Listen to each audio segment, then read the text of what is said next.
मायका और ससुराल, एक औरत की दर्द भरी कहानी।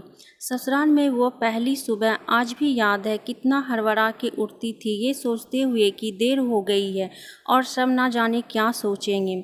एक रात ही तो नए घर में काटी और इतना बदलाव, जैसे आकाश में उड़ती चिड़िया को किसी ने सोने के मोतियों को लालच देकर पिंजरे में बंद कर दिया गया हो।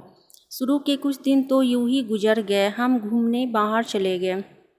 जब वापस आए तो सासू माँ की आंखों में खुशी तो थी, लेकिन बस अपने बेटे के लिए ही दिखी। मुझे सोचा शायद नया नया रिश्ता है, एक दूसरे को समझने देर लगेगी, लेकिन समय ने जल्दी ही एहसास दिला दिया कि मैं यहाँ बहू ही हूँ, जैसे चाहूँ वैसे नहीं रह सकती। कुछ कायदा मर्यादा है जिसका पालन मुझे करना होगा। धीरे धीरे बात करना, धीरे से हंसना, सबके खाने के बाद खाना, ये सब आदतें जैसे अपने आप ही आ गई।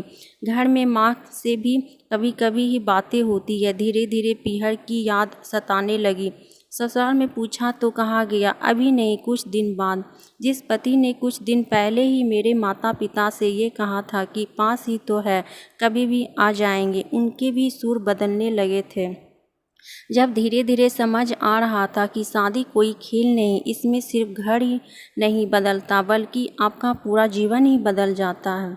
आप कभी भी उठते अपने पीहर नहीं जा सकते, यहाँ तक कि कभी याद आए तो अपने पीहर वाले भी बिना पूछे नहीं आ सकते। पीहर का वो अल्हड़पन, वो बेवकाफ हंसना, वो झूठे मुँह, रसोई में कुछ भी छू लेना, जब मन चाहे तब उठ जाना, नहाना, सब बस अब यादें ही रह जाती हैं।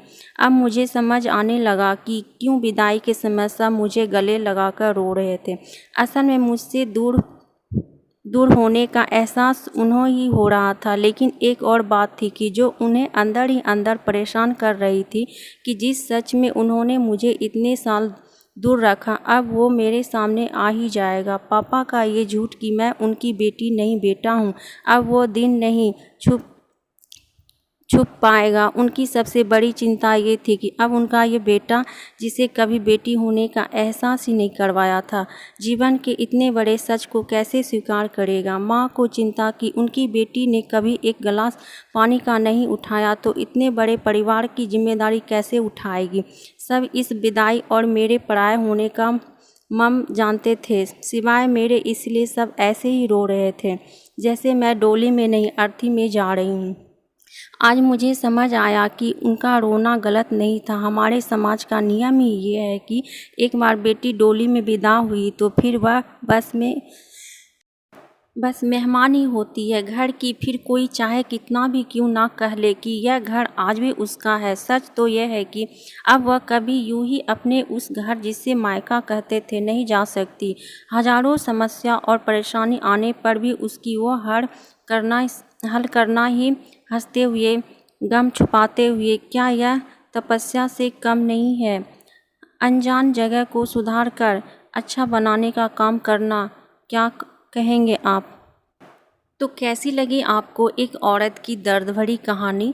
अगर अच्छी लगी तो वीडियो को लाइक, शेयर, कमेंट और सब्सक्राइब कीजिएगा, और ऐसे ही मज़ेदार कहानी सुनने के लिए आप मेरे चैनल को सब्सक्राइब करके नोटिफिकेशन को ऑन कर दीजिएगा, ताकि जैसे ही हम वीडियो मज़ेदार डालें वैसे आप तक पहुंच पाए। मिलती हूँ अगली वीडियो में, तब तक